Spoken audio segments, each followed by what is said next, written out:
নিবন্ধন বাতিল ও পর্যালোচনা। সংবিধান ও আরপিওর শর্ত লঙ্ঘনের দায়ে বাংলাদেশ জামাতে ইসলামীর রাজনৈতিক নিবন্ধন বাতিলের বিষয়টি খতিয়ে দেখে দ্রুত আইনি ব্যবস্থা গ্রহণ করা। আইনগত ব্যবস্থা। ডক্টর শফিকুর রহমানের অবমাননাকর মন্তব্যের জন্য প্রচলিত ফৌজদারি ও সাইবার আইনে দ্রুত বিচার নিশ্চিত করা। প্রকাশ্যে ক্ষমা প্রার্থনা। নারী সমাজকে হেয় করার দায়ে তাকে অবিলম্বে প্রকাশ্যে ও নিঃশর্ত ক্ষমা চাইতে বাধ্য করা। আচ্ছা, সানবিজ বেতনের ঘটনা কি? মানে উনারে পুরা নারী জাতির দায়িত্বটা আসলে কে দিছে? মানে ওনাকে কি যাই আপনারা কেউ বলছেন যে আপা দেখছেন ওরা কি করছে? এখন আপনি সংবাদ কি করে প্রেস মিটিং করেন? দর্শক, কিছুক্ষণ আগে দেখলাম রুবাইত ফাতেমা তন্নি, নারী উদ্যোক্তা, যিনি নীলা ইসরাফিলের সাথে একটা সংগঠন কি সচেতন নাগরিক কি মনে থাকে না, তো সে কি একটা সংগঠন থেকে করছে, সংবাদ সম্মেলন করছে, জামাত ইসলামের নিবন্ধন বাতিল চায়। তো এতদিন পরে ঘুম ভাঙছে। জামাত ইসলাম কবে বলছে, কবে সাক্ষাৎকার দিছে আল জাজিরাতে? সেটা কি এখন দিছে? নির্বাচনের কত আগে দিছে? তো এতদিন পরে কিসের জন্য? কোন উদ্দেশ্য? মানে উদ্দেশ্য তো ভালো না, এদের দুইজনের উদ্দেশ্য ভালো না।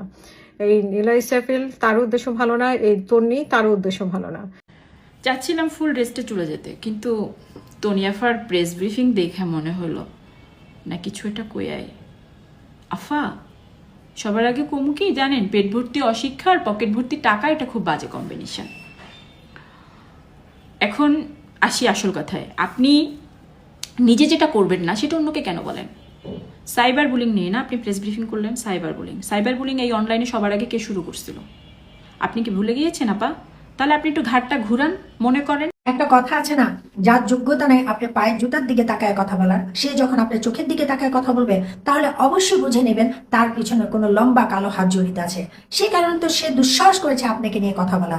এর মধ্যে একটা খাট কাপাইনা মহিলা, যে মহিলা নিজের ভাগ্য পরিবর্তন করার জন্য রাস্তায় হেঁটে হেঁটে 150 টাকার কাপড় বিক্রি করতেন, আর সেই 150 টাকার কাপড় বিক্রির মাধ্যমে যখন নিজের ভাগ্য পরিবর্তন করতে পারছিল না, তখন সুগার ডেডি ফাঁসায়ে সুগার ডেডির মাধ্যমে নিজের ভাগ্য পরিবর্তন করার চেষ্টা করে।